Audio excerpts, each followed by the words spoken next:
Welcome to my madness, ladies and gentlemen. Today we're going to be taking a quick kind of retro look back at this DC Comics Supervillains Joker figure. Now, this is a DC Collectibles. I'm not actually sure who manufactured this. I don't know. I assume it was Mattel, but to be honest, I'm not sure. It doesn't actually say anywhere, and when I did a search online to try and find out who actually manufactures, like what company, I get nothing. I just get DC Collectibles. So I don't actually know who did this, but I want to show you guys in the package here what he looks like, and also show you, I don't know if you guys can see this, but actually still has the price there on the bottom. Originally sold for $27.95. I picked it up considerably cheaper than that in the package on eBay. We'll talk about that towards the end, but let's go ahead, crack this guy open, and see if he is still worth picking up today. Alright, so we've got him out of the package here. There is not much to talk about in the way of accessories.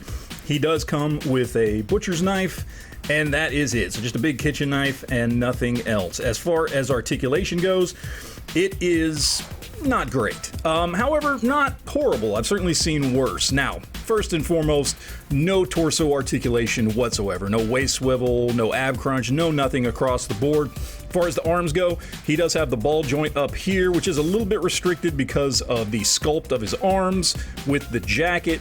He does have single jointed elbows, which only come up that far, but he does have rotation there. And then he's got rotation on the wrists as well.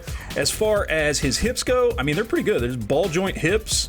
You know, he can do just about anything there with the hips. Single jointed knees that have that single joint there, and then they do rotate as well.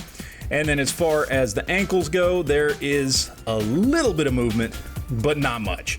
So pretty basic stuff. However, look at the sculpt on this guy. Look at that face sculpt. That just looks great. I love that head sculpt. I love the tall, slender look. Even in the non-traditional Joker colors, he looks really, really good. I really, really like this. The coat looks really nice. Face sculpt, head sculpt, overall sculpt of the body. Even though there's not a lot going on here, the boots even look really good. He just looks like a good, modern, sleek Joker, which I think just looks fantastic. And for some comparisons, here on the left we have him with the Mattel Movie Masters Dark Knight Heath Ledger Joker, and on the right we have him with the SH Figuarts Joker. And here we have him with the DC Icons Batman and the DC Direct Animated Batman.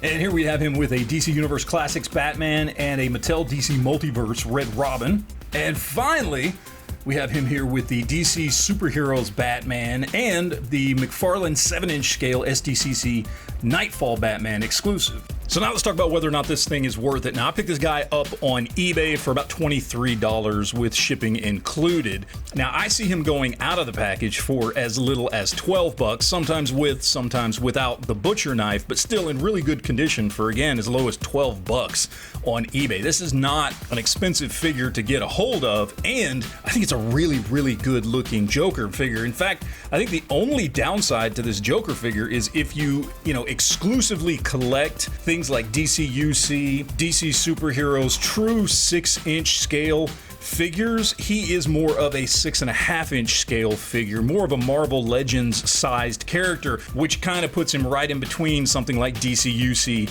and McFarlane. Now, that being said, I think he actually still does work well in a McFarlane collection, because you can just say that Joker is shorter than Batman and a lot of the other superheroes, which makes sense. With the Mattel DC Multiverse, if that is your 6-inch scale DC collection of choice, I think he works really great for that. He's right in the perfect size for those figures. Look, I think he's definitely worth it. At like 25 bucks or less to pick this guy up, this is a great figure. Does it lack in articulation? Yes. The question you have to ask yourself is, are you going to be putting the Joker into crazy poses? If you are, then go with something else. If you're not, and you just want, honestly, a badass, almost John Wick looking Joker to go on yourself, this is a great choice. I mean, honestly, it really is. He looks fantastic. I love the sculpt and the paint on this thing, and again, that head sculpt is absolutely phenomenal. I love that look for Joker. I think they did a fantastic job. So yeah, in the end, I think at 25 bucks or less,